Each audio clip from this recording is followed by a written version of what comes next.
Hey there. Welcome to another Tesla Motors Club podcast. My name is Lewis. I'm Doug. And I'm Mike. Today's episode, we're going to talk about FSD 12.5 finally comes out for Hardware 3. Or does it? The referral program is back. Let's talk about what's different. And humanoid robots. All these companies are coming out with them. What's that mean for Optimus? All that and more, where episode 67 starts now.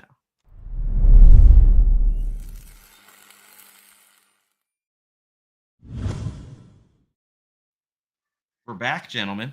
We are. Yeah, we made it. How's everyone doing?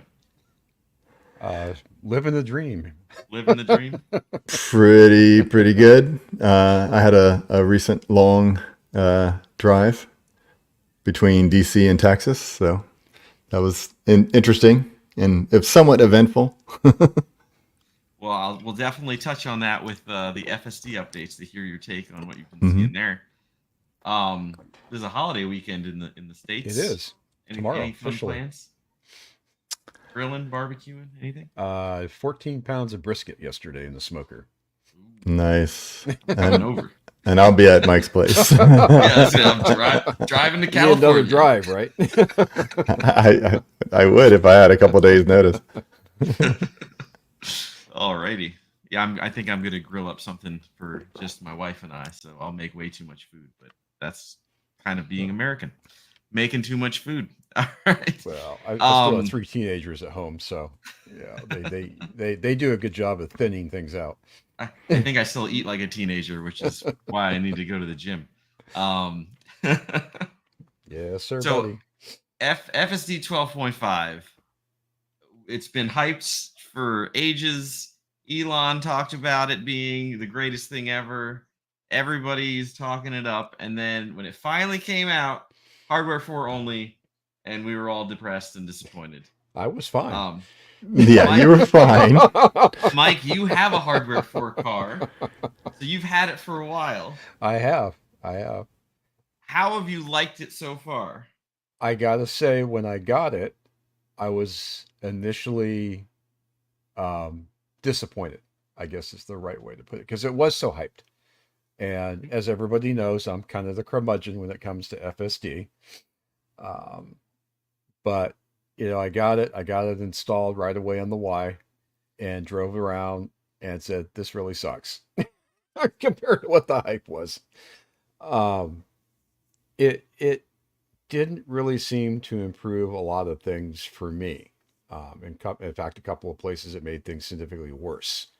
I had issues of it blowing through lights. I had issues of it being in the wrong lane, trying to make a turn. Things that the prior generation actually did fine on. So I kind of dismissed it out of hand. Now, I did get the very newest update, which is the .3. Mhm. That took some doing.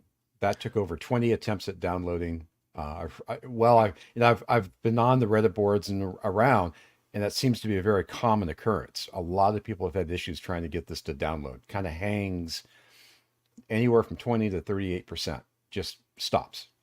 I actually And reached this out is to on Tesla. your Model Y This is on the or Y. Model 3? No, this Okay, is on the Model Y. So it wasn't. So I hadn't quite understood. So it wasn't that it was hanging while installing, which sounds wouldn't finish catastrophic. It was downloading, which is a little Yeah. less concerning. A little actually, less right? catastrophic. And I mean, I did all the normal things as a veteran Tesla owner would do. Reboot the car, reboot the computer, reboot anything I could reboot. Tried different Wi-Fi, tried different cellular. I mean, I went through the whole list of things to try. Nothing helped. So I actually called Tesla. Said, "Hey, what's up with your software? It's not working right." And the very nice lady got on the phone with me, and she actually logged into the car and says, "Yeah, we see, we see you've tried a lot, and we see where it's been hanging." So they tried a few things on the back end, didn't work. They made the appointment with a service center for me. It took about 3 weeks. Before I got there, about 4 or 5 days before I got there, the car, I was dropping maps constantly. I was constantly losing the maps. So I just rebooted the whole car. Car comes back, immediately says, "Oh, I have a software update." Oh, yeah, here we go again. Go ahead, try it. Let me know. It actually worked. It went through. It took about an hour to download. and it took about another hour to actually install this update. It took a while. Now, with that install done, the car is very different with FSD. It still has some issues, to be clear, but I feel much more comfortable letting the car drive. I did a little over 500 miles so far on Oh, wow. FSD, and the last go around was 200-mile trip from here to San Diego and back. And I did it the way you should. I got out of my driveway, hit the button, let it drive through town, and this is prime time commuting. So we're dealing with all the crazy people trying to get home and, everything else. Got through town, got on the freeway fine, handled the freeway fine, got off the freeway just fine. Actually got me up to the security gate where I was going to end for the evening. And I had to stop it there because obviously it can't punch in the code for the gate. And the drive home, same thing. It did really, really well going home. So Nice. props to Tesla. This very newest update seems to be an improvement and on the right path. It still has a couple issues. Like, one of the complaints I had 3 years ago was the car, when you had a merge lane next to you, like you're on the highway and there's someone that's going to merge into you. So they got that wide shoulder. The car would drift right to the shoulder. When FSD started a couple years ago, didn't do that. They fixed that. Well, now it's back. So with the update, the car wants to drift to the right. Oh, It still doesn't understand what the speed limit sign about trailers is. It will go from 45 to 25 and slam on the brakes because it thinks there was a speed limit change.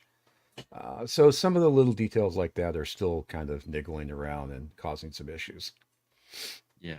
So it's not a step change for you, or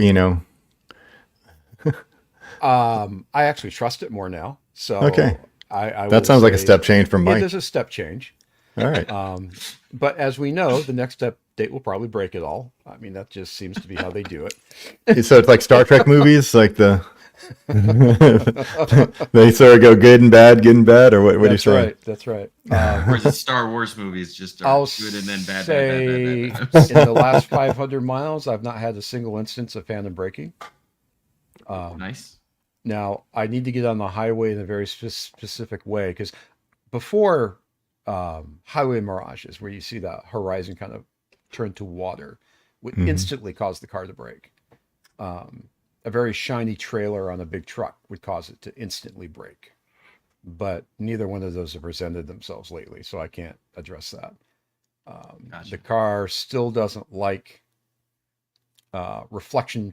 So driving to work, the sun's behind me, it hits the taillights on the car parked on the side of the road, and at such an angle it thinks the taillights are brake lights, and the car will freak out and slam on the brakes, telling me to take control. So there's still some rough edges. Sure. Well, I just had a long drive, and but I didn't get that update until I got back. But so it's still 12.3, and I was driving from DC to Texas, and I'll honestly say it's a trip I would not do without FSD because it makes the trip relatively enjoyable. You put on your audiobooks or whatever, and you kind of Absolutely.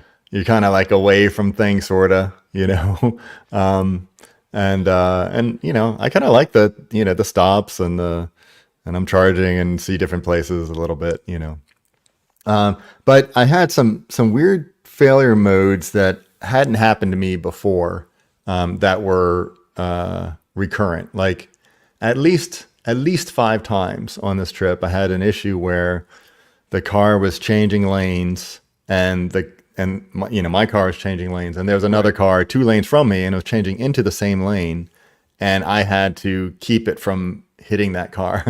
Yeah. And I don't know that I'd had that before. I've had it start to do that and then abort, and then sometimes it aborts when it doesn't need to. Like it's starting to get into a lane, and then maybe it thinks the car coming from behind is a little fast. But this happened so many times, and that was kind of concerning. And the other sort of lame thing about it, though, is the dash cam app, it doesn't get all the cameras. It doesn't get the B pillar cameras. So I can't even really see anything. Like if I'll like press the button to record it so I can review it later. There's Right, nothing you to don't see see. it.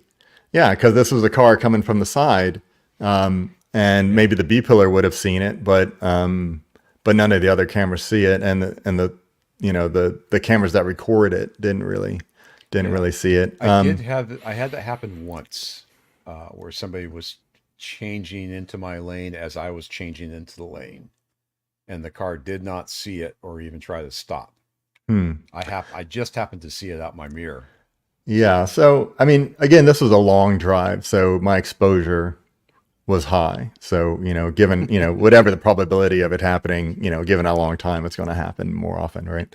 But it was enough to be like, gee, did something change here? Because I've never had that problem before.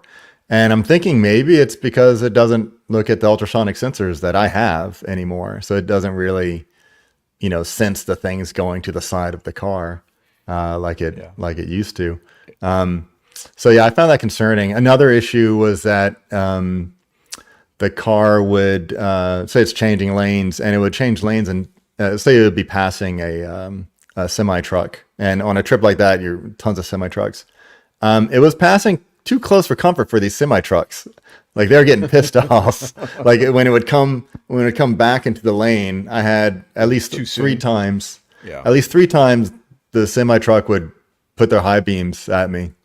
And that's them showing that they are not happy. Yeah. And, a couple of times I just sort of step on it. So I give them a ton of space. Yeah, so that's sort of concerning. So you have to be pretty vigilant, just monitoring the thing. Cause it does some weird stuff. That's a good point. So for the viewers and listeners who think I might be cherry picking my experience of, you're on the highway doing this. Out of that 500 miles, I say 300 miles have been in the city during commuting time. I have not been kind to FSD when I use it. It's, arguably worst case during, the 8 o'clock rush and the 5 o'clock rush in the evening. And I figure if it can't handle that, I have no use for it. But it's been relatively good and well behaved, Well, it's definitely an improvement from, whatever, last year or a couple years ago. Definitely, even, definitely a last so, year. So the slope is positive. It is getting better. Probably not at the rate that Elon wants to wish it to, but it is getting better. So. Well, I'll say this: I wouldn't trust it for Robotaxi, not yet. Not yet. I barely trust it for myself, with my hands on the wheel. Yeah. Don't worry, Robotaxi will have hardware 5. So. Well, it's sort of hard. Make it all better. I mean, you gotta hope. I mean, there was some news recently about how FSD isn't even handling, those tunnels in Las Vegas, right? Those Boring Company tunnels. Oh, the Tesla tunnels. Yeah, and the thing is just a loop, right? The car just sort of goes around a loop, but there has to be a driver in each one. It's like, yeah, oh gee, an innovation would be to put rails on the thing, and then the cars can just go around. Oh, so we're like Disneyland with a little cars of Autopia. Oh my God, we've reinvented trains. Yeah, rediscovering trains.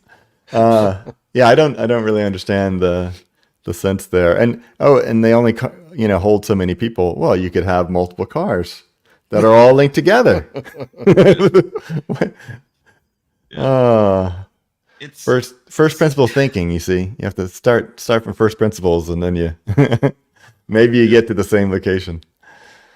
Now let's bring it back on topic. So, Mike, your whole description sounds very positive. Obviously, there's still problems, but very positive for FSD 12.5, and all of that though is on hardware 4. Correct. And the big news of the day is they have started releasing it for hardware 3. Now I have received it for hardware 3. Unfortunately, I have not had the opportunity to use it very much. So I will hopefully next time be able to give a more in-depth. Well, guess what? I got it yesterday. And I only. How many miles have you driven?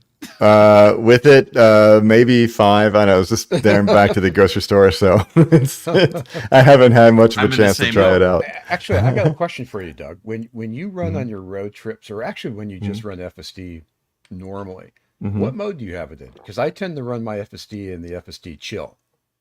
I I I I just have I, it in whatever the middle, I don't want to it's, die early, so I I have it don't in have chill. it like, did they change the names? It used to be called Mad Max. Yeah, it's no longer Yes. Mad Max. That's too bad. They could have done a tie-in with Furiosa or something. But I it's just in whatever the middle one is. Now sometimes I will go to the settings and tell it, because there's a, like, during this drive you can tell it to minimal Minimize lane lane changes, change. because Yep. sometimes it's starting to get a little annoying or aggressive with that.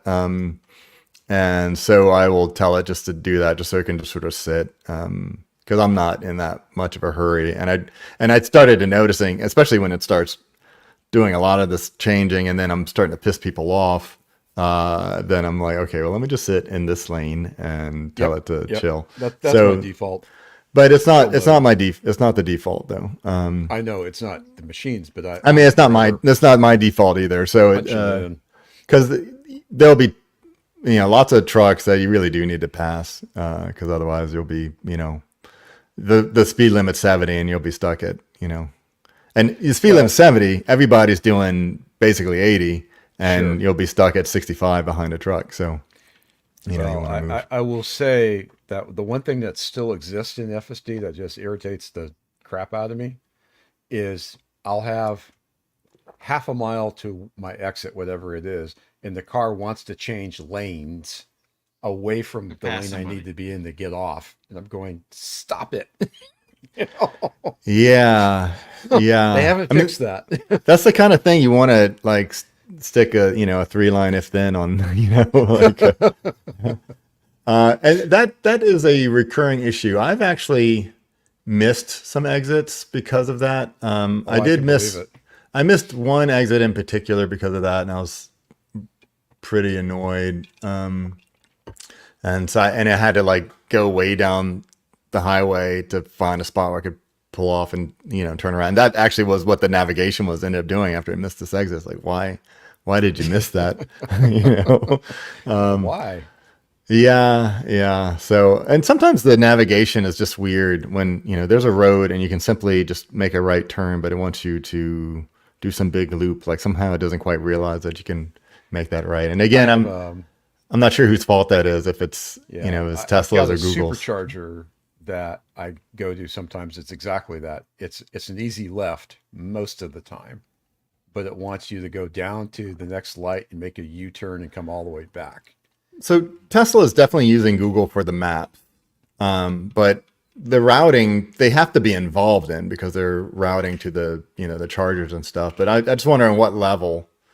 Like, there's traffic information, and, and sometimes they seem to be on the same page, and sometimes they're not quite on the same page. I assume the traffic info is coming from Google as well.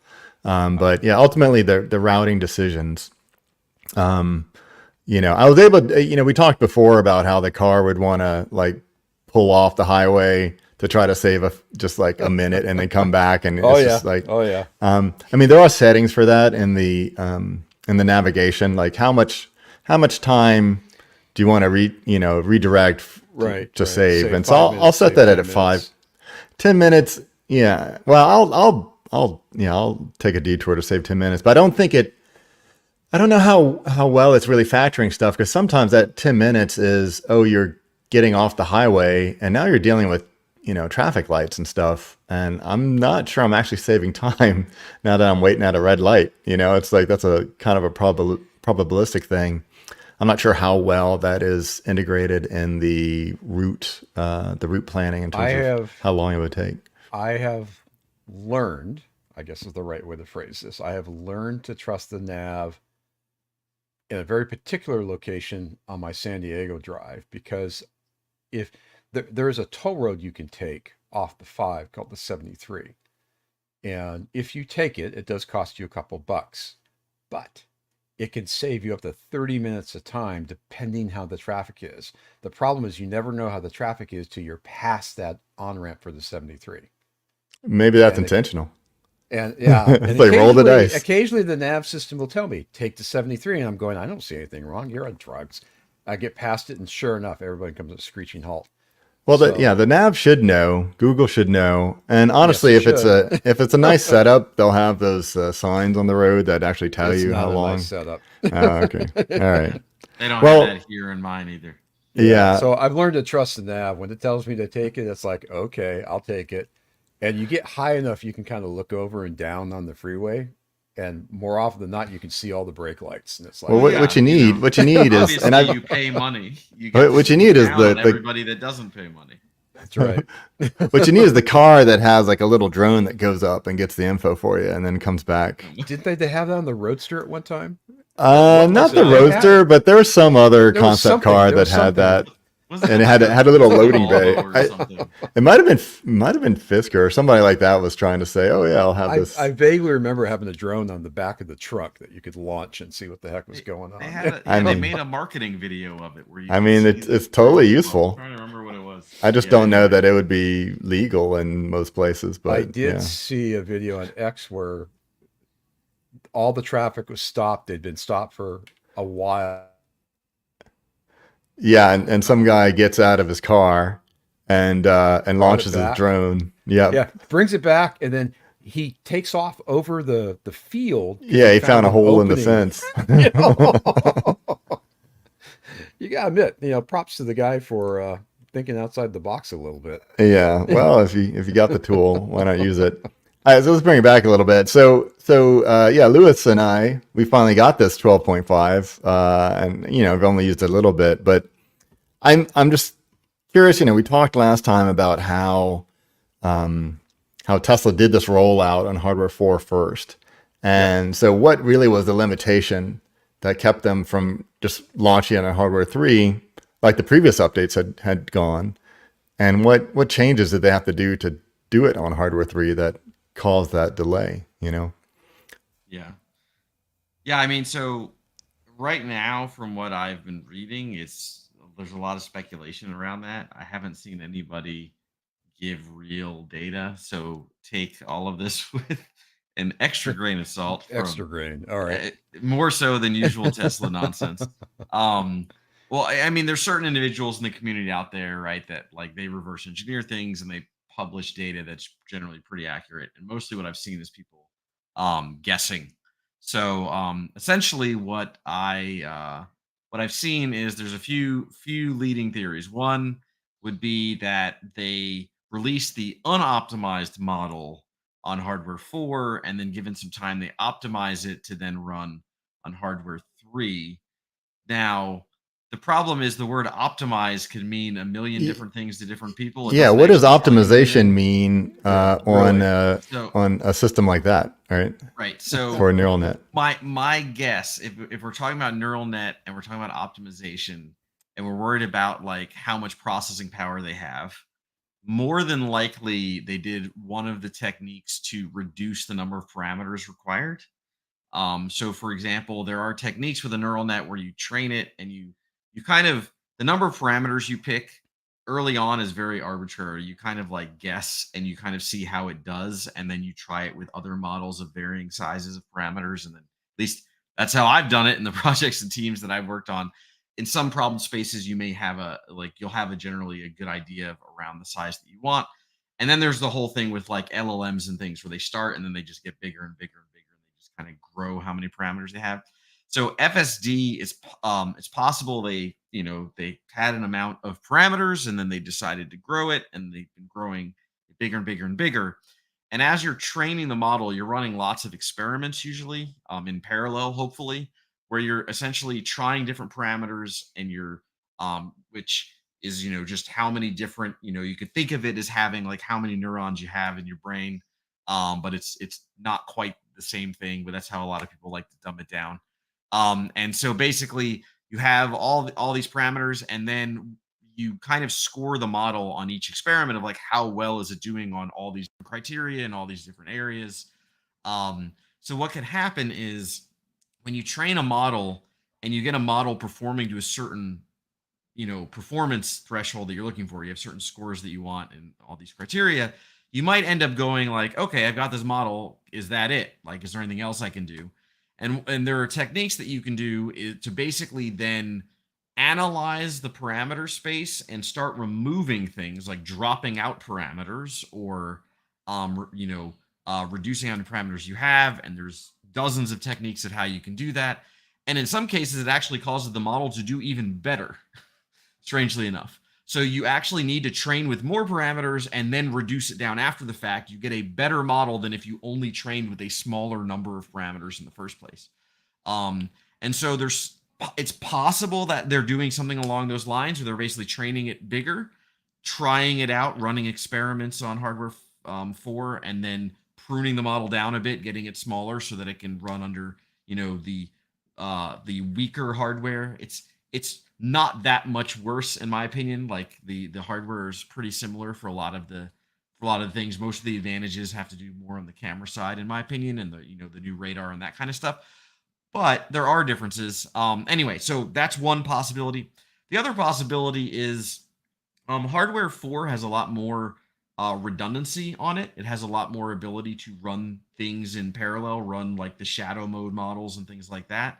So it's possible that really they only released on hardware 4 to run a lot of experiments in parallel. So they were doing like shadow mode, models running for FSD with the live ones and seeing how they performed and like kind of experimenting with that hardware, having, the additional resources available. And then once they kind of picked on what their final model looked like, they released that exact same model to hardware 3. So it's not actually scaled down at all.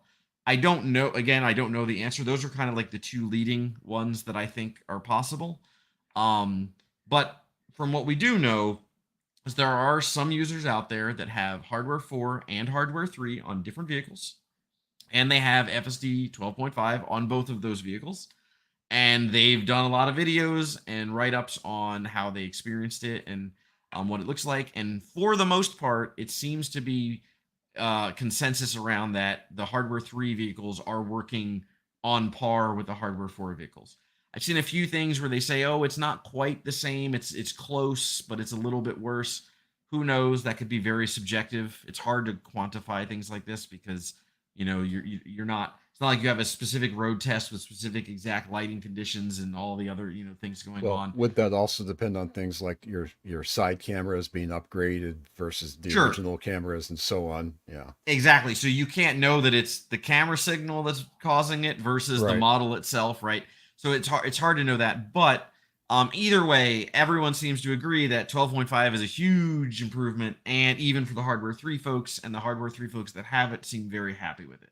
I will hopefully be one of them in about a week as I get to drive my car more because unfortunately I've been slammed and I haven't actually left the house in several days. So even though I've had it a few days now, so hopefully soon. But anyway, so yeah, I'm in my mind, I think it's promising. I think it does. Something we should point out though, we should point out all of this is that hardware 4, while out in the wild, is still mostly running in something called hardware 3 emulation mode. So to be fair, hardware 4 is not fully utilizing hardware 4 capabilities right now, which is why the models maybe are very close, if not exactly the same, and working consistently. And it is possible that they are going to be diverging them and having hardware 4 have different models or bigger models or things like that away from the hardware 3 in the future. We don't know that they're going to do that. It's not, it's just, it could happen. My hope is that it doesn't in the near term. Hardware 5, when that comes out in probably next year, if I had to guess, they might start having additional flavors of things where they have separate models. It might start turning into a thing where like hardware 5 gets it first, and then hardware 4 cars, and then hardware 3. That would be kind of silly, but it's possible. What we do know is currently, if you look at the fleet, the majority of the Tesla fleet, even to this day, is hardware 3 still. So Tesla really needs to not screw over hardware 3 drivers, or they'll have users, or they'll have a lot of unhappy folks. So I think it is in their interest, and I think they realize that, to try to keep FSD progress they're progressing on hardware 3 as well, which they are doing. And again, we do have it now. So Wow. I'm not worried for now, right? I'm not worried yet. Well, speaking about screwing over hardware 3 people, Oh, I mean, I don't know if this is this a bad sign? I think it's kind of a bad sign. Is it correlated? Is it related? I don't know. But recently, Tesla removed a bunch of older blogs from their website, and we've seen this happen before. They've changed the complete styling of the website. Us quote unquote old timers remember back when it was all black background, and and they had a kind of a ridiculous sort of like chat on there. Really, it had like a posting board you could just sort of put on there. But what's particularly troubling is removing of the blog where they basically say, and this was back in 2016, I believe. In fact, it was, and it's not on the site anymore. You have to go to the Wayback Machine to get it, but here it is. And it's like all Tesla cars being produced now have full self-driving hardware. That was a statement back in 2016. And so you have to worry a little bit if Tesla's deciding, yeah, we don't want this message so easily findable now. And it's kind of funny too, if you look at Twitter or X, there's a group of people that are trying to act like, oh, they never said that. Like, dude, what is this? Let's change history. Now, we've always been at war with the Eastern Bloc. I'm sorry. Go ahead. Now, what I would say is they definitely said it before, obviously. And you can always make the argument that they didn't lie, because as we've seen in the past, they used to call it autopilot, and then they made enhanced autopilot and FSD, and they changed the names of things. So right now we have something called FSD beta, and it's very possible. Actually, right now it's called full self-driving supervised. Sorry. Right, it was FSD beta, and now it's full self-driving supervised, and they will likely change it again to something else when they feel it is at a certain point. And they can always make the argument, well, yes, those cars had it for the full self-driving pre-release version or the whatever, and now but complete self-driving. If you actually read this article, though, they talk about how important full autonomy is, and we're excited to announce, this is directly from the thing, we are excited to announce that as of today, all Tesla vehicles produced in our factory, including the Model 3, will have the hardware needed for full self-driving capability at a safety level substantially greater than that of a human driver. So that's which conditions? Oh, okay. Because you can qualify that however you want. You can say, okay, so you're a lawyer for the defense, I guess. No, I'm just saying. But that's the argument that they'll have to make, right? That's the argument they will probably make. But I agree, it's BS, right? Like, I want it to, you sold people this thing. Yeah. You should give it to them. I mean, I think it's pretty clear. Like, full self-driving capability, like, they could start to argue, since they've been using the word FSD, like, it's a label that doesn't necessarily mean what it is. Like, they could start to make that argument, like calling Starship, oh, it's Starship. Well, it's not actually a starship. A starship would have to go to Proxima Centauri or something. And if a starship is actually only going within the solar system, that's just interplanetary. It's not a starship. A starship is supposed to be interstellar, right? And just like the movie Interstellar was actually intergalactic, but they called it interstellar. Right. So they could say full self-driving capability was just what it was called. But then they say substantially, at a safety level substantially greater than a human driver. And, if that's true, then yeah, it should be better. And I would say, in a lot of ways, and, given these whatever, like on the highway, in some ways it is better. But, like I said, with my drive, I wouldn't change lanes into a car that's changing into my lane. Like I would see, oh, that's happening. And I would have stopped before they did, and it didn't seem like the car is actually going to stop itself. And I suspect it wasn't going to stop itself because, maybe it's ignoring the ultrasonic sensors that it has, with the more recent updates, since all the newer cars don't have those things. So anyway, I don't need ultrasonic sensors. I have my eyes and I'm able to stop that from happening. And I think they may get there, but they may not be able to get there with the hardware that we have right now. And I sort of feel like this, the removing of this blog might be them opening the door for themselves to like be able to wash their hands of the hardware 3 people. And I will say, based on this information, that was from 2016. I got my car in 2018, and when I paid for FSD, and even then I didn't really think it was worth the money, because at that time when you bought it, it didn't give you any extra capability, just the way they labeled things. Because you had enhanced autopilot, which is what did, what it called, navigate on autopilot. That was included in in the enhanced autopilot package. And so getting FSD was an extra $4,000 for nothing. You were getting no extra capability. But the only reason I paid for it was the promise of future-proofing my car. That, they're gonna do whatever hardware upgrades are needed for me to be able to have, essentially a robotaxi. And they did give me an update. Like when the car was delivered, I got hardware 2.5. It updated me to hardware 3. And the only reason I did that was that, finally autopilot would stop at stop signs, which was which was a major quality of life thing for me, because I would use it, but it would also want to blow through red lights and stop signs. I'm like, yeah, actually stopping at those would actually be useful, safer, and would be useful. Yeah. So because otherwise I was going to wait for the update, hoping that it might be better hardware later. Maybe it's safer to not stop at stop signs. Depends where you are. There may be such situations. There could be 4-dimensional chess there. No, I mean, I'm in the same boat, right? Like when I got my car, it was 2022, and FSD was $12,000 before they bumped it up to $15,000, and then dropped it down again. And the only reason I bought it outright rather than subscribe is because I was hedging.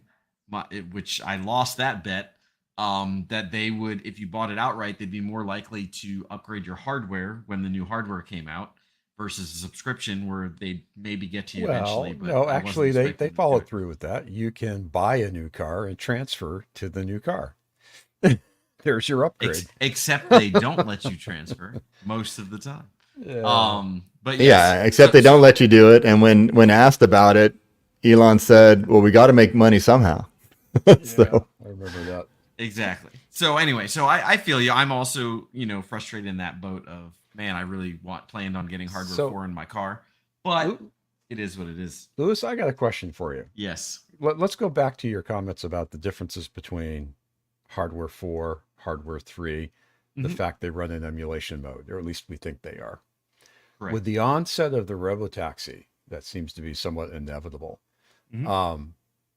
Do you think they're using this as a test bed for FSD to give the Robotaxi the next step, the next gen, before we get it, given what they're trying to do with it? So I would say that they're always using the fleet today with models and experiments running on the fleet today to experiment and test for the future, right? So all of our cars, maybe not all of our cars, all the time, but a selection of cars in the fleet are definitely running computation while you're driving around and collecting data, certainly. Sure. And streaming it up to, Tesla, for them to improve FSD performance in the hopes that they can do robotaxis. I'm just wondering if with the Robo, they'll actually put the FSD in the full hardware 4 native environment. So I honestly expect the Robotaxi to be hardware 5. Oh, you think so? Honestly, I think it's going to be hardware 5. I mean, that's been the assumption for 2 episodes back. We made that, just given the timing, that it should be hardware 5. I haven't heard or read anything about hardware 5. Yeah, actually. no, of course not. Nothing has been announced. Yes, correct. So that's just it's my educated guess. will be hardware 5. If you think about it from so not to get too off topic, but I used to work in semiconductor. I've worked in fabs and places that make Tesla chips. Um, that those cycles are easily 18 months to 24 months. Sure. So they are already designing hardware 6, and hardware 5 hasn't even come out yet. And so yeah, hardware 5 will be out probably next year. That gives it about a year and a half to 2 years after hardware 4 came out. And the robotaxis, where are they? They're not here yet. So if they're coming out next year ish, I mean, okay, well, we're supposed to have an unveiling in 10th. a month. Yeah, October 10th. We're supposed to be in Burbank. Awesome. And so when was the new Tesla Roadster unveiled?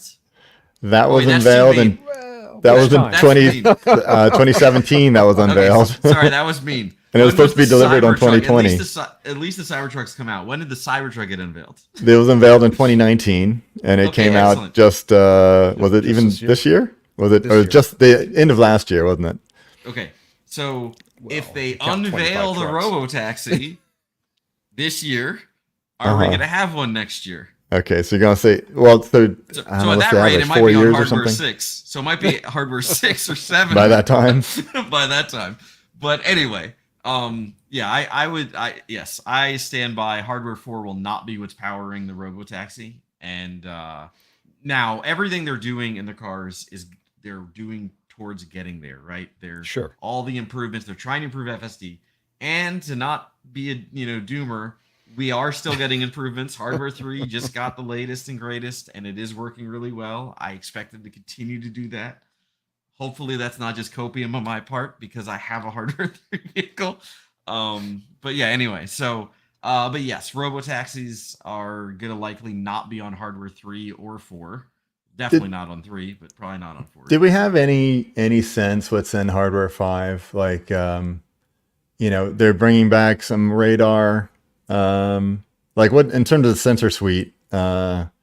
Like, are the cameras any better? Camera positioning? I assume there'll be a nose camera. Mike seems to think I keep harping on it, but literally everybody else has a nose camera. Like I visited my friend in Atlanta and got a ride in his Porsche Taycan, which is a great car, a lot of fun. Has a nose camera. You can probably and it has a nose camera, and that seems so useful when he was like parking. You have this kind of long nose, and you're not exactly sure where it is. I would not expect a Robotaxi to come out without a nose camera. Like, if they legitimately want to do it in the time frames and the timelines they're talking about, like as we've seen with all the competitors, Waymo and others. Okay, sure, you can probably get away without LiDAR as you improve FSD with visual. You can probably get away with, certain technologies you can get away with radar. But if you are purely relying on cameras, they have blind spots right now, and some of those blind spots are not going to be able. You won't have a human to work around it. That's the thing. Yeah. Right? Well, see, right that's now there are limitations. That's another thing. thing. Bring back Work ultrasonics. around it. Well, that was the point I was going to get to. Like I said, I feel like that about to crash into the car that's changing into the same lane as I am, but from the other direction. Ultrasonics would do that.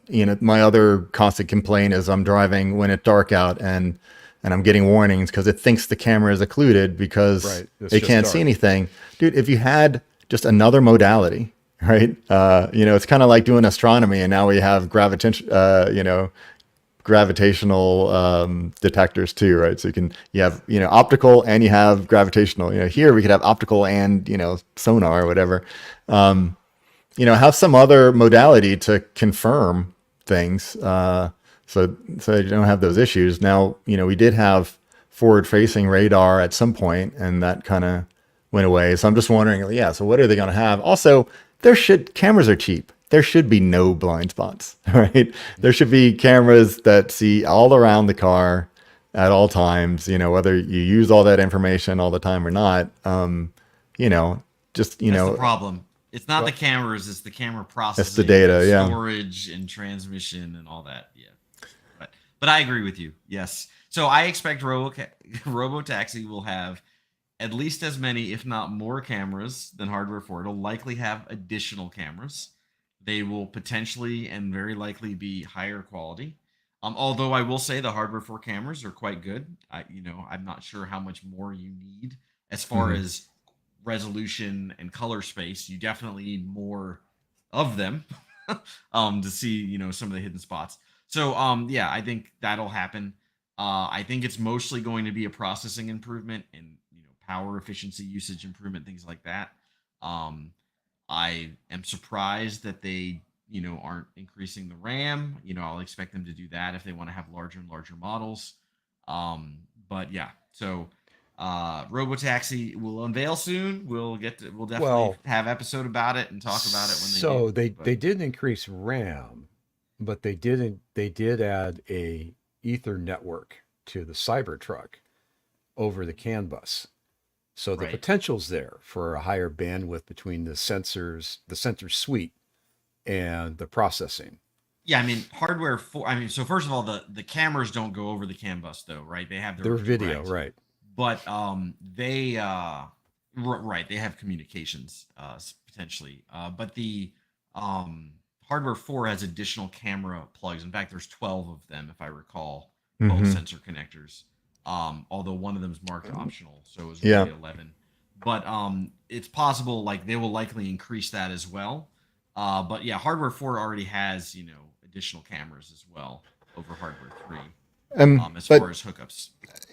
Mike mentioned the Cybertruck. So recently, so the rumor was, or at least the promise was, that the Cybertruck would get FSD with 12.5. I don't think it's gotten FSD yet, but it has gotten the parking, the camera-based parking that we've talked about. But interestingly, it's not using that front camera that the Cybertruck has for the parking.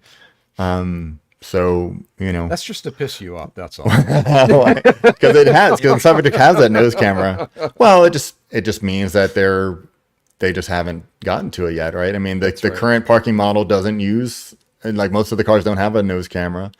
In even the Highland Model 3, I mean, there were like images of the car previously that showed a nose camera, and then those, got scrubbed or changed. It's really frustrating to me because, and again, it's a hard problem. I'm sure they're working very hard on it. What I would expect is you basically have a space where you're projecting your model of reality to, which all your decision making, and that is abstracted from the sensors themselves and the cameras. Hmm. So I would expect you to be able to just arbitrarily plug in new cameras and put them in new positions as long as they are calibrated and it understands where it is in reality to Hmm. project it properly in that intermediate space representation of the world. I like this should be so easy. Like you shouldn't have to do a bunch of work to get the front camera to now work with FSD, right? There should be a little bit of work, but like it should literally be a little bit of work if they have the correct abstraction layers of how they're handling video data. It could So simply be anyway, priorities. and it could be maybe it's a little bit of work and just nobody's bothered to do it Hmm. because they don't have enough staff or whatever. But Yeah. anyway, it's frustrating, but yes, hopefully soon. And yes, that would be something that would, incline me to purchase a new one would be if they added additional cameras, including the front, and you start getting additional, benefits out of it. But we'll see. We will see. Okay, so speaking of getting new cars, Tesla's bringing back their referrals again. They are. How many times have they canceled them and brought them back? At least 3 times now. I was going to say At three least. times that I remember. Yeah, 3 times I don't remember. They used to have nothing, and then they had a pretty generous one that had a. Well, they actually, you know what? What the rewards are has changed a lot. Like at some point, it was, oh, you get a charger or something, and of course, the most valuable one was where, if you got 500 of them, you had enough to get a roadster. But who knows if that will actually happen yet. And then they brought one back that was pretty low value in that all you got were supercharging miles. And then they had one where the most recent one before the one right now, what was it? You got sort of credits that you could use for various things, mostly from the Tesla shop. You get a jacket or something, in addition to things like a charger and whatnot. And now Now what is it now, Mike? It's like cash or something. It's they call them buyer credits or buyer benefits, but it's not much. I mean, it seems to be whatever's available in the shop. Um, Well, but you it's can an actual dollar value. Like the thing with the the well, one that they're it ending, is it there are is, these but points, right? they've tightened it up slightly. So if you have someone who buys a car on your referral and they don't take delivery, you don't get it. Or Wow, that was always the case, wasn't it? if you get out of Tesla's world, you don't get it. I mean, What you does have that to mean? stay with, well, there's certain qualifiers, and they make a point of telling people that if you don't stick with the process the entire way through, then you're not going to get the credit. The technical document online is lacking in detail, I guess is probably the best way to put it. Hmm. But you have to maintain the eligibility of the product because when you first get the referral posted to your account, it says pending, and it stays pending until all the requirements are met, whether it be the car is actually delivered, the person actually takes the car, whatever. Um, you know,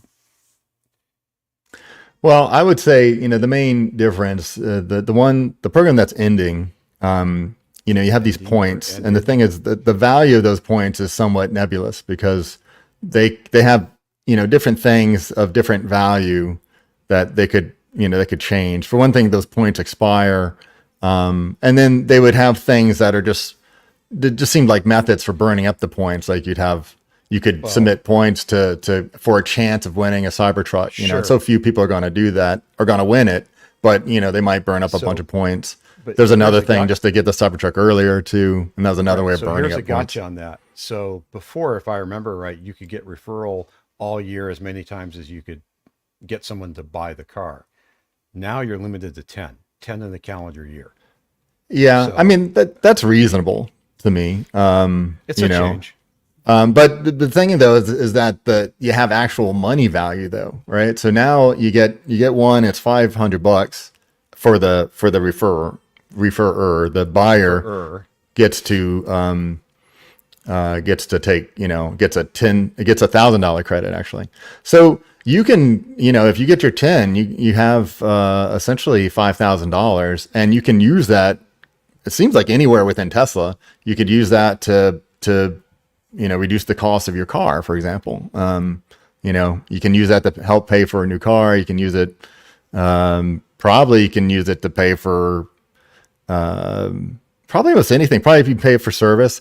So I got They one of say, those referrals. I got one of yeah. those. And so when I look at my app, I still see like whatever points are left over that are going to expire like in February or something. So I guess I better try to get some t-shirts. Though any t-shirt of my size is never in stock for some reason. So annoying. Like the basic large is always gone. Right. So anyway, that's a little So annoying. they say that you can buy supercharging. You can use your points or your benefits to pay for supercharging on the fly. You can pay for any type of service appointment, within the Tesla repair arena. You can buy just about anything out of the store. Yeah, right. So so the where the credit is, it's within my Tesla account. So like if I go on my app and go to payments, and it's like where I have a You should be credit able to pull it card. up and use it Yeah, it within shows the up other as another promo. payment method. So it's like, Yep. here's $500 I could use for, Sounds whatever. significantly better than the old way. So Yeah. I I like the mean, supercharging idea, actually. I mean, that would be really useful. yeah, sure. well, But not for yeah, me. not for people who don't But see that's You're the you're an beauty. outlier. That's the beauty of the system. You can spend it on anything Tesla Yeah. you want.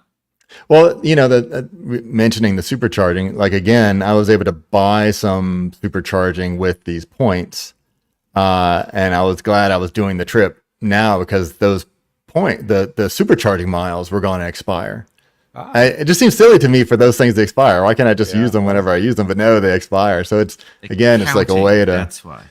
In to a get way, that money. that's money in the bank because the price of electricity only goes up. So the longer you hold on to those points, the more valuable they are. That's like buying stamps, right?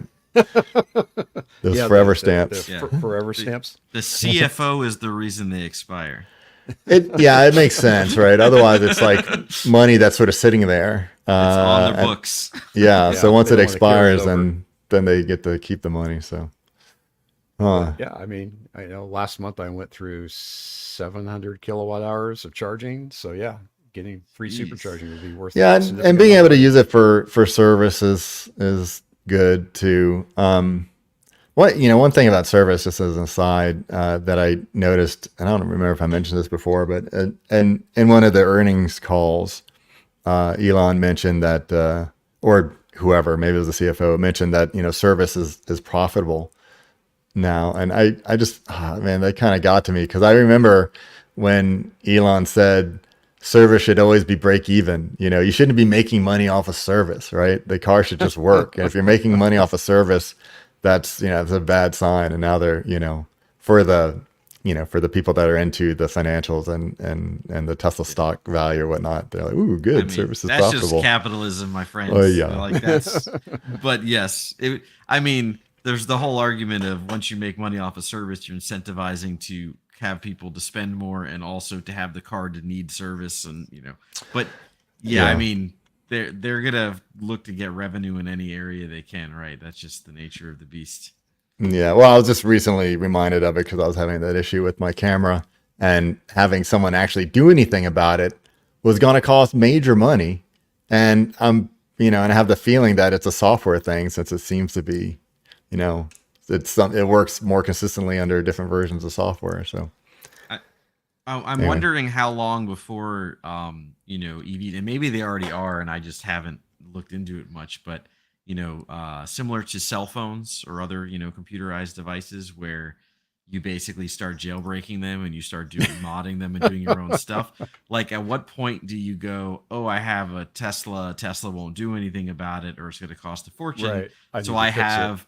I can unlock the computer and side load some firmware, and like you start doing all that kind of stuff. this has already happened on a Oh couple yeah. different levels. On one level, like it's more generally, it's the abandoned vehicles like the Fisker Karma, where people had to come up with their own software because just out the gate there were tons of bugs with their infotainment system, and people Right. wrote their own software for that infotainment system, and companies came up and to actually sell that kind of stuff. And then as far as Tesla's concerned, you have the sort of salvage Teslas that that car gets totaled really easily. Because Yeah, it just it does. because of the cost of dealing with cosmetic stuff, but you have a whole working EV platform there, and you'll take like a Model 3, and used to be able to, you probably still can, some cars you can pay for the thing to be uncorked, as they put it, so you can get more performance. And at some level the performance 3 was the same as the normal 3. It was just a software thing in terms of the motor. And yeah, so most of these people that do conversion projects where they take a Model 3 drivetrain and they put it in whatever vehicle, they have to, they're getting a Tesla motor, and they have maybe the batteries might be from a Volt or something else, and so yeah, they have to be able to talk to the motor and Inverters kind from of hack somebody it. else, and God knows Yeah, what Well, the control the is. inverter will be from Tesla too, because it's in the same package, the inverter and the motor. But yeah, being able to make it do what you want it to do, and so yeah, this has already happened. I guess my point though is right now it kind of happens in the shadows. Like, yes, it's there and you can find it out, but like in say like the Android community, it's normal. Like, regular people that don't know anything about tech will like jailbreak their phone and load special Well, apps I on mean, it so and it's things like it's that. You know what I normal mean? in the conversion community. Yeah, I was going Sure. to say it's pretty out there now. I mean, So- there's companies commercially doing this for classic cars. Yeah. So Yeah, exactly. There are people that sell like, conversion kits, like for say a popular vehicle. Like there's a company in the UK that does it for all the different types of Volkswagen Beetle, right? Because the Beetle was a prolific car and people still like them or whatever. They're And to do an relatively EV cheap. conversion on that.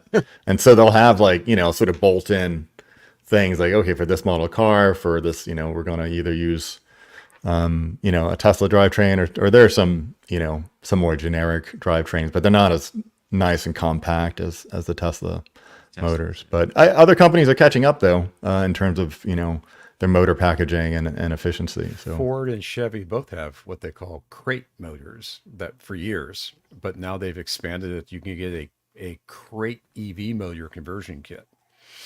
yeah, Which is, I mean, that's the way, electronics in the motor, and you supply the battery.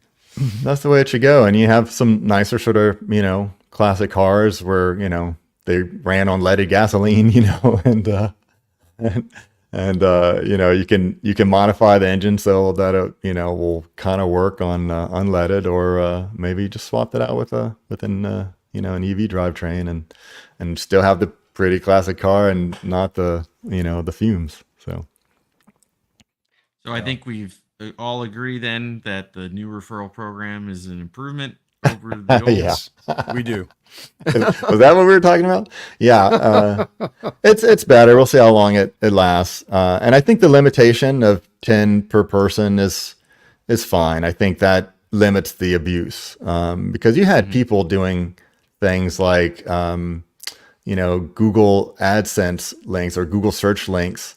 You're searching for Tesla, and then you click on Tesla, but it's their referral link attached to it, which is ridiculous. At a limit of 10, hopefully those people can find 10 friends or whatever, and then the incentive goes down. And it's not totally just 10, it's 10 per year. So it's basically like a rate limit as opposed to, a total cap. So we'll see how many years it lasts though. I mean, these programs haven't lasted more than a couple years, recent years. That's a lot charging per year. Well, I mean, there are many more things. They could literally save up and buy a new car, right? Yep. Pretty close to it. Yeah. So, all right. Moving on. One of my favorite things about Tesla in the future, when I think about it, is Elon's goal to pivot them into robotics. Because realistically, Tesla is when I think of Tesla as a business, Tesla is really a company that is building factories, is kind of a way to think about it, for right? widgets. Like if you look at them, they build, it's a lot of their value add, and a lot of their from a business standpoint, is their ability to stand up factories in different countries around the world and set up production lines and make products, and just the vertical integration of everything they have. And so robotics is a big part of what they do today. They just don't make the robots for their factories, but they want to get there. They're kind of going towards that. Maybe not industrial, but humanoid. Obviously, I'm talking about Optimus. Uh-huh. Obviously. It so far doesn't do anything of value that we've seen, but they want it to. And Elon has a really good, job, or he does a really good job of hyping things, of publicizing things, of getting people on board. So he's a lot of energy and excitement around Optimus has obviously caused other companies to try to follow suit. So now there's all this hype around humanoid robots. We've talked in the past why we think that's kind of dumb and why humanoid robots are not a good idea. But the child in me still thinks it's cool, right? It still thinks of the, I want a C-3PO, or I want to, I want a robot for my robot. I know your argument, and you've made it several times. I don't completely agree though. Well, for one thing, sure, Tesla doing Optimus maybe brings more attention to these humanoid robots, but at least the other companies I'm thinking of, and so basically you see a lot of things. Obviously, there's Boston Dynamics, which we talked about before. There is a couple of Chinese companies and some names I can't quite remember, but they all seem to have kind of smallish humanoid robots that seem to be making real progress. Not just the Asimo that Honda did over 20 years ago, and that one kind of cheated with this bipedal motion because it used it had a gyro basically inside of it spinning really fast to give it stability so it could kind of walk. But even that would fail. There's a famous video of Asimo just collapsing on some stairs and smashing his faceplate, which is so sad and poetic. But recently, actually, in the last few days, there's a company called 1X, which is based in in Norway. And I'll take issue too that the companies that are actually doing stuff that is impressive, they've been doing it since before Optimus was unveiled. I think Sure.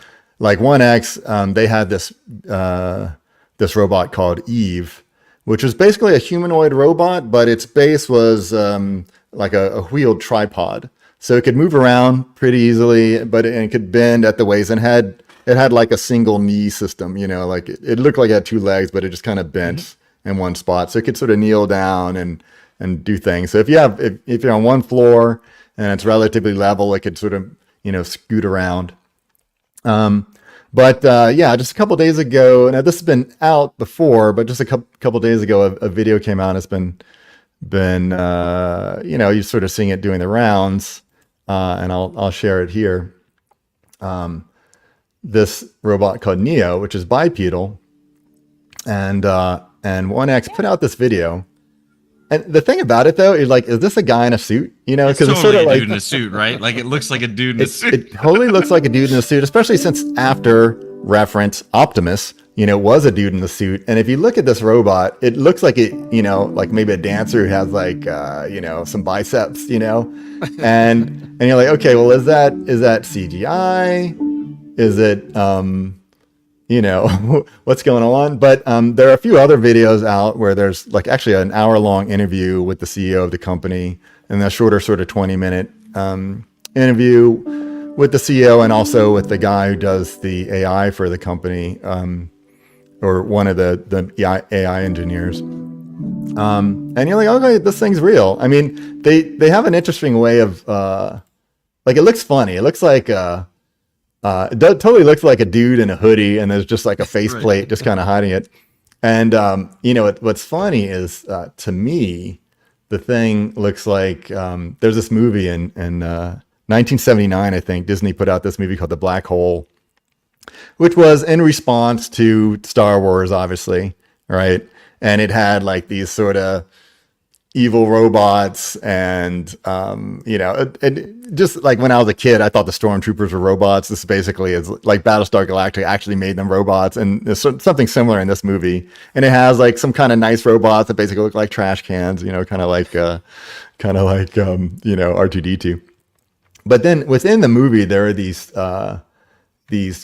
creatures. I know they look like robots, and they're just called the humanoids or whatever.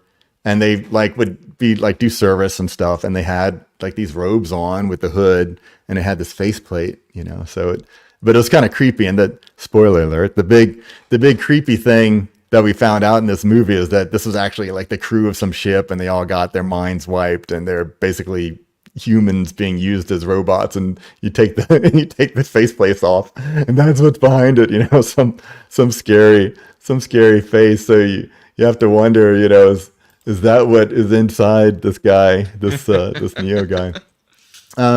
But if you look at the video, they do kind of fade, sort of some other videos, they do kind of gray out or fuzz out some things, so you can't quite see what it does or how it's working, but you can see underneath. And basically it's a sort of a tendon drive, basically like Optimus does, where in terms of the manual stuff, but it also in terms of like the forearm. And that's some really good design principles. If you look at the interview, basically the idea is that you have to reduce mass, right? Typically, if you have a motor, and a motor is going to have enough strength, then you have to gear it down a lot. So there might be like a 10-to-1 ratio in terms of the motion of, say, an elbow bending to the motor. But that motor has mass and some inertia, and like how quickly can that motor stop? And when you look at the comparison of industrial motors, for one thing, they're caged up because they're freaking dangerous, right? They're big and heavy, and they know they need to move and decelerate, but they know exactly where they're going. So that's part of the program, is to decelerate and then get to the exact spot where they need to be. Whereas, this humanoid robot is walking around in a house. It can't necessarily do that. Not everything's going to be the same right every time. And their philosophy is that, for this to build that kind of intelligence, it has to actually interact in that environment, that sort of human type environment. And part of the way they do the training is to have like a VR type set and, go through the motions. but it's learning not just visually, right?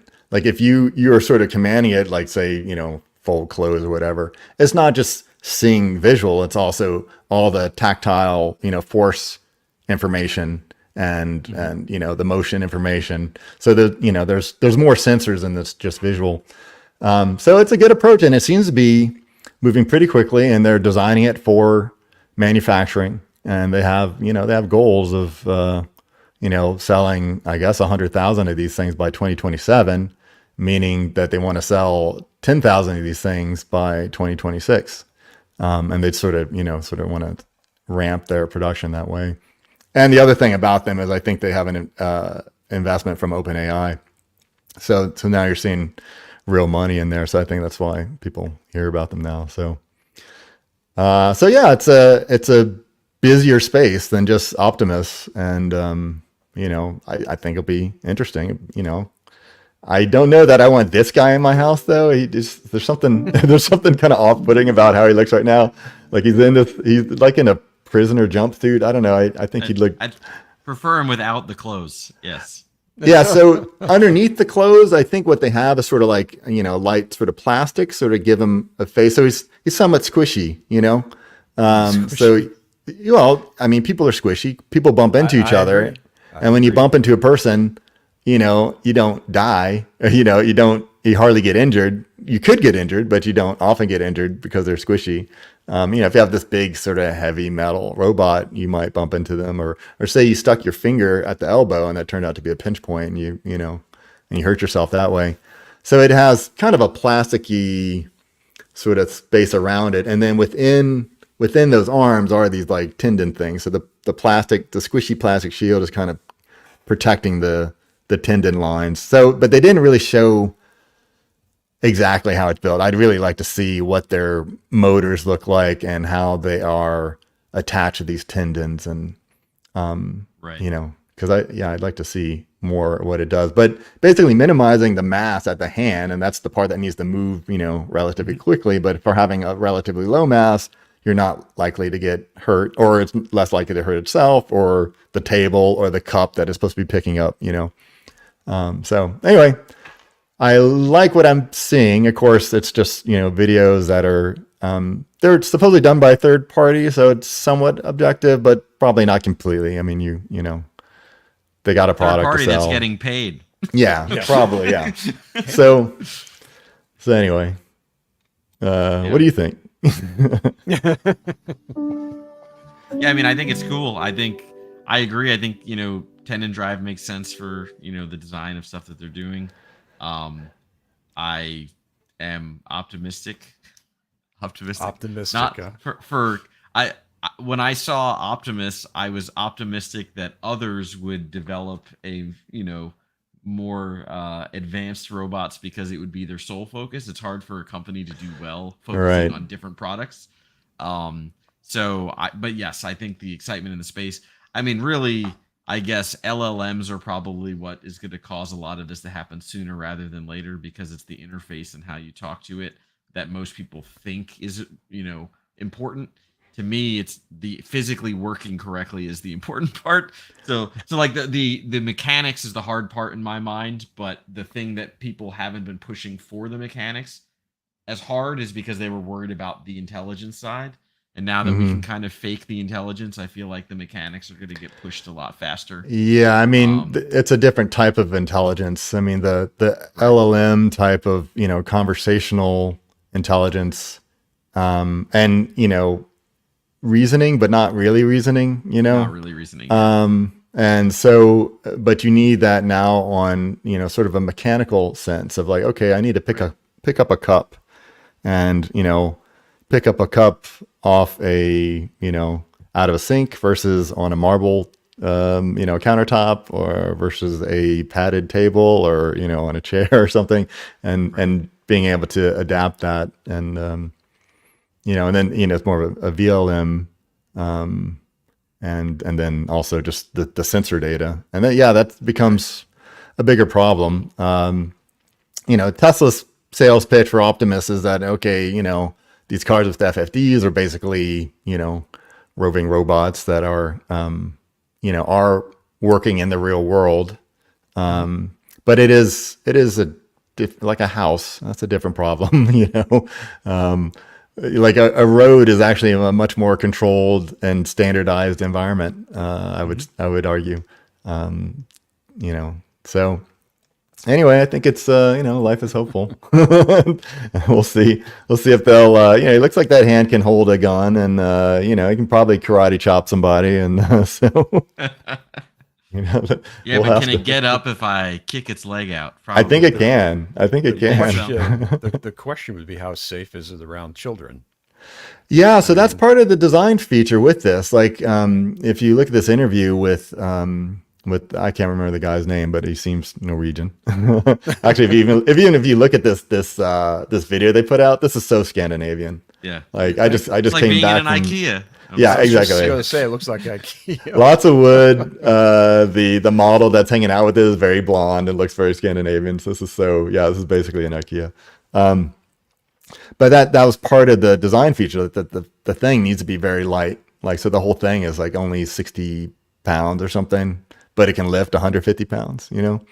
And whereas the predecessor, Eve, the one with the wheels, you know, that one's kind of heavy, and you know, you sort of worry about that one around kids. So that's part of the design features. Like, you know, is this safe around kids, right? Because again, those industrial robots, they'll have cages around it, because you know, no person's supposed to be near it, because you know that it will literally kill you if it moves. And you know, people have died from industrial robots moving because they're in a spot that should have been gated off. So anyway, yeah. But I mean, if it decides to kill you, it can probably kill you. It can pick up a knife and slit your throat or something. Start stabbing you. I'm Skynet so coming for not us all. worried about that problem at all. The Well, only way it's deciding to kill you is if somebody else decides to do it and programs it to do so. well, It will that's not worth decide worrying on about. its own. Bluetooth Sure. hacking. What was that movie with Tom Selleck? It was like a Michael Crichton thing. What was it called? Runaway. Came out in the 80s. And the robots I don't started think killing I saw people. it. Missed I that. don't think I saw And the it. heat-seeking missiles. Come on, man. You don't remember your sci-fi B movies? B or C, yeah. Well, it had Tom Selleck, and he was a big star at the time because of Magnum PI, but Right. it wasn't very good. But it's interesting. It's interesting. I think it's called Runaway. Shirt. He wasn't. He was a cop. He was like I'll check it out. he was a cop, and the job was dealing with rogue robots, like your lawnmower robot, like, you know, goes down the street and you gotta go catch it or whatever. It was kind of scary. It's kind of a thriller. They had like these sort of like hexapod type robots, and then they had like little, like, I don't know, needles. They could like inject acid at you or something. Of course. Killer robots. Yeah. Oh boy. Yeah. Well, hopefully none of those. Well, you know, Skynet became self-aware on August 29th at 2:37 a.m. Yeah, do something. So, and that was a couple of days ago. So, you know, of course, it's supposed to be 1997. So, Our new Yeah, I was gonna overlords say are we're just off by biding a their few time. decades. what's that, Mike? Our new overlords are just biding their time. They're waiting for the Teslas to take over the world. Yeah, yeah. Well, That was there's a movie already too. that was what was that? Leave the World Behind. Is that, what was it called? Was that what it's called? Leave the World Behind. I don't think it was that, but But yeah, they had the Teslas were going all the to place. Teslas running people over. Oh boy. All right. Happy Well, note. All right. You know, you put the three of us together, and we can just go on and on about almost anything. But as I would like to say at work, nerd. nerd. Yeah. All right. So that is it for episode 67. 67 shows out there. As always, we appreciate the feedback, the comments, the chats. Keep it coming. If you want to support the podcast, always like, subscribe, hit the bells, do all the things depending on the platform you're watching it or listening to it on. You can always go to teslamotorsclub.com, become a supporting member there. That's where you'll see us hanging out and with other Tesla enthusiasts. As always, thanks to our producers. Danny, thank you. I think you're running the cameras today. Yeah, we'll see you next time.